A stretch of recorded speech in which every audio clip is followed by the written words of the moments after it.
முதலமைச்சரின் தாய்மானவர் திட்டத்தின் கீழ் தேர்வு செய்யப்பட்ட ஊராட்சி ஒன்றியங்களில் ஊரக ஏழை கால்நடை விவசாயிகள் 5000 சினையிட்ட கறவை பசுக்களுக்கு 6.65 கோடி ரூபாய் நிதி ஒதுக்கீட்டில் 50% மானியத்துடன் ஊட்டச்சத்து வழங்கும் திட்டம் செயல்படுத்தப்படும்.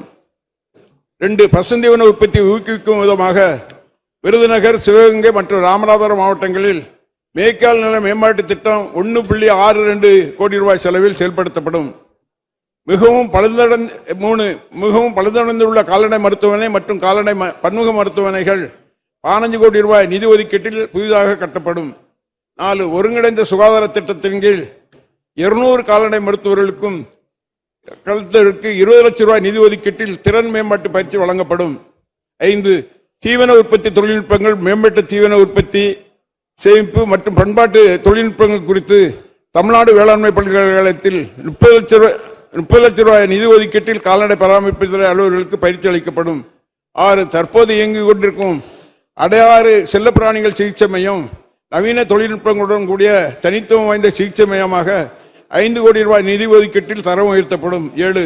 தஞ்சாவூர் மாவட்டம் ஈச்சங்கோட்டையில் உள்ள அயலின கால்நடை பெருக்கம் பண்ணை மற்றும் கிருஷ்ணகிரி மாவட்டம் ஓசூரில் உள்ள மாவட்ட கால்நடை பண்ணையில் செயல்பட்டு வரும் உறைவிந்து உற்பத்தி நிலையங்கள் 10 கோடி ரூபாய் நிதி ஒதுக்கீட்டில் வலுப்படுத்தப்படும். 8. கால்நடை நிலையங்கள் மற்றும் கிளை நிலையங்களுக்கு செயற்கை முறை கருவூட்டல் பணிக்கு தேவையான பொருட்கள் 3.65 கோடி ரூபாய் நிதி ஒதுக்கீட்டில் வழங்கப்படும். 9. செயற்கை முறை கருவூட்டல் பணிகள் தங்குதடைந்து நடைபெறுவதை உறுதி செய்யும் விதமாக கால்நடை பெருக்கம் மற்றும் தீவன அபிவிருத்தி அலகுகளில் உறைவிந்து சேமிப்பு மற்றும் விநியோகத்திற்கான தளவாட பொருட்கள் கொள்முதல் மற்றும் உள்கட்டமைப்பு பணிகளுக்காக 13.19 கோடி ரூபாய் நிதி ஒதுக்கீட்டில் மேற்கொள்ளப்படும். 10. கிருஷ்ணகிரி மாவட்டம் ஓசூர் மாவட்ட கால்நடை பண்ணையில் செயல்படும் ஆய்வுகூட கருத்தரித்தல் அலகு 4.50 கோடி ரூபாய் நிதி ஒதுக்கீட்டில் மேம்படுத்தப்படும். 11.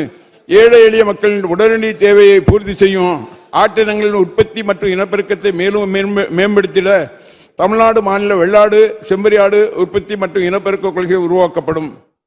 12. பாதுகாப்பான செல்ல பிராணி வளர்ப்பு மற்றும் மனிதாபிமானத்துடன் பிராணிகளை நடத்துதல் ஆகியவை குறித்து பொதுமக்களுக்கு விழிப்புணர்வு ஏற்படுத்த ஏதுவாக சென்னை மற்றும் கோயம்புத்தூர் தனியார் பங்களிப்புடன் செல்ல பிராணி பூங்கா 5 கோடி ரூபாய் செலவில் அமைக்கப்படும். 13.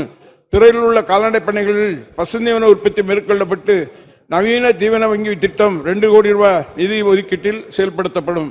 14. ஆதரவற்று கைவிடப்பட்ட மீட்கப்பட்டு மற்றும் விபத்துகள் காயப்பட்ட கால்நடைகளை பேணி பாதுகாக்கும் விதமாக பராமரிப்பு நிலையங்கள் வள்ளலார் பல்லுயிர் காப்பக திட்டம் மூலம் 5 கோடி ரூபாய் ஒதுக்கீட்டில் தோற்றுவிக்கப்படும். 15. தெருக்களில் சுற்றித் திரியும் மற்றும் ஆதரவற்ற திருநாய்கள் இனப்பெருக்கத்தை கட்டுப்படுத்தும்படி தனியார் பங்களிப்புடன் பிராணிகள் நல வாரியம் மூலம் 20 கோடி ரூபாய் நிதி ஒதுக்கீட்டில் விரிவுபடுத்தப்படும். 16. உறைவிந்து உற்பத்தி நிலையங்களுக்கு உயர் மரபுதிறன் கொண்ட காளைகள் ஆய்வுகூட கருத்தரித்தல் திட்டத்திற்கு உயர் மரபுதிறனுடைய பசுக்கள் மற்றும் இதர பண்ணைகளுக்கு கால்நடைகள் கொள்முதல் மற்றும் உள்கட்டமைப்பு வசதிகளை மேம்படுத்துதல் ஆகியன 10 கோடி ரூபாய் நிதி ஒதுக்கீட்டில் மேற்கொள்ளப்படும்.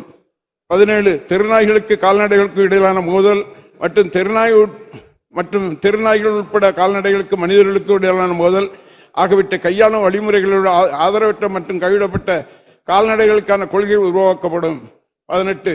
கால்நடை வளர்ப்பு தொழில் முனைவரை உருவாக்கவும் கால்நடை வளர்ப்பினை வணிகமயமாக்க வகையில் கால்நடை வளர்ப்பு தொழில் முனைவோருக்கு ஆலோசனை மையம் 50 லட்சம் ரூபாய் நிதி ஒதுக்கீட்டில் ஏற்படுத்தப்படும். 19. மாவட்டந்தோறும் ஒருங்கிணைந்த கால்நடை பண்ணை திட்டம் தமிழ்நாடு கால்நடை அபிவிருத்தி முகமை மூலம் செயல்படுத்தப்படும். இதன் மூலம் தரமான கால்நடை மற்றும் தீவனங்கள் நியாயமான விலையில் விவசாயிகளுக்கு வழங்குவது உறுதி செய்யப்படும். 20. 100 கால்நடை விவசாயிகள் கால்நடை வளர்ப்பு குறித்து பல்வேறு நடைமுறைகளை தெரிந்து கொள்ளும் வகையில் கால்நடை பொருட்கள் உற்பத்தியில் சிறந்து விளங்கும் பிற மாநிலங்கள் வெளிநாடுகளுக்கு விழிப்பு பயணம் மேற்கொள்ள 1 கோடி ரூபாய் நிதி ஒதுக்கீட்டில் ஏற்பாடு செய்யப்படும். 21. கால்நடைகளை சிறந்த முறையில் பராமரிக்கும் விவசாயிகளை கண்டறிந்து அடையாளப்படுத்தி அவர்கள் பராமரிக்கும் கால்நடைகளுக்கு சிறந்த கால்நடைக்கான சான்று வழங்கப்படும். இதன் மூலம் நல்ல தரமான கால்நடைகள் இனப்பெருக்கம் செய்யப்படுவது உறுதி செய்யப்படும். 22. கால்நடை வளர்ப்பு தொழிலில் ஏற்பட்டுள்ள முன்னேற்றங்களை மற்றும் நவீன தொழில்நுட்பங்களை கால்நடை வளர்ப்பார் அறிந்து கொள்ள ஏதுவாக கால்நடை விவசாயிகள் கால்நடை பராமரிப்பு தொழில்நுட்பம் பயிற்சி திட்டம் 2 கோடி ரூபாய் நிதி ஒதுக்கீட்டில் செயல்படுத்தப்படும். 23. கிருஷ்ணகிரி மாவட்டம் ஓசூரில் உள்ள மாவட்ட கால்நடை பண்ணை ஒருங்கிணைந்த கால்நடை உற்பத்தி மையமாக 10 கோடி ரூபாய் நிதி ஒதுக்கீட்டில் தரம் உயர்த்தப்படும். 24. தமிழ்நாட்டில் உள்ள ஏழ்மை நிலையில் வாழும் குடும்பங்களின் பொருளாதார மேம்பாட்டிற்காகவும் அவர்களை தொழில் முனைவர்களாக ஆக்குவதற்காகவும் செம்மறியாடு வெள்ளாடு இனவருத்தி பண்ணை அமைக்கும் திட்டம் 50% மாநிலத்தில் செயல்படுத்தப்படும். 25 தமிழ்நாட்டில் கிராமப்புற ஏழை நிலமட்ட விவசாய தினக்கூலி பயனாளிகளுக்கு நாட்டின கோழி குஞ்சுகள் வழங்கும் திட்டம் 50% மானியத்தில் செயல்படுத்தப்படும். திருநெல்வேலி கால்நடை மருத்துவக் கல்லூரி மற்றும் ஆராய்ச்சி நிலையத்தில் மாணவருக்கான கூடுதல் விடுதி கட்டடம் 5 கோடி ரூபாய் நிதி ஒதுக்கீட்டில் கட்டப்படும். 27 ஒரத்தநாடு கால்நடை மருத்துவக் கல்லூரி மற்றும் ஆராய்ச்சி நிலையத்தில் மாணவருக்கான கூடுதல் விடுதி கட்டடம் 5 கோடி ரூபாய் நிதி ஒதுக்கீட்டில் கட்டப்படும். 28 விலங்கு பிறப்பு கட்டுப்பாட்டு திட்டத்தரணை உயர்நிலை பயிற்சி மையம் சென்னை கால்நடை மருத்துவக் கல்லூரி 3 கோடி ரூபாய் நிதி ஒதுக்கீட்டில் நிறுவப்படும். நாமக்கல் கால்நடை மருத்துவ 29 நாமக்கல் கால்நடை மருத்துவக் கல்லூரி மற்றும் ஆராய்ச்சி நிலைய மருத்துவமனையில் கூடுதல் கட்டணம் கட்டுவதற்கு நவீன உட்கட்டமைப்புகளை வசதிகளை 4 கோடி ரூபாய் நிதி ஒதுக்கீட்டில் ஏற்படுத்தப்படும். 30 கால்நடை விவசாயிகளுக்கு கள அளவில் எதிர்கொள்ளும் பிரச்சனைகளுக்கு தேவையான தொழில்நுட்பங்கள் மற்றும் தீர்வுகள் வழங்க துறை அலுவலர்கள், தொழில்நுட்ப வல்லுநர்கள், கால்நடை மருத்துவ அறிவியல் பல்கலைக்கழக ஆராய்ச்சியாளர்கள் அடங்கிய கால்நடை தொழில்நுட்ப மேம்பாடு மற்றும் மேலாண்மை குழு அமைக்கப்படும். 31 கால்நடை துறையில் புதிய ஆராய்ச்சி முன்னெடுப்பை வெளிக்கொணரும் வகையில் அவற்றை வணிக ரீதியில் மேம்படுத்தும் வகையில் மாணவர்கள், தொழில் முனைவர்கள் மற்றும் தொழில்துறையினர் மகநாடு 50 லட்சம் ரூபாய் செலவில் நடத்தப்படும்.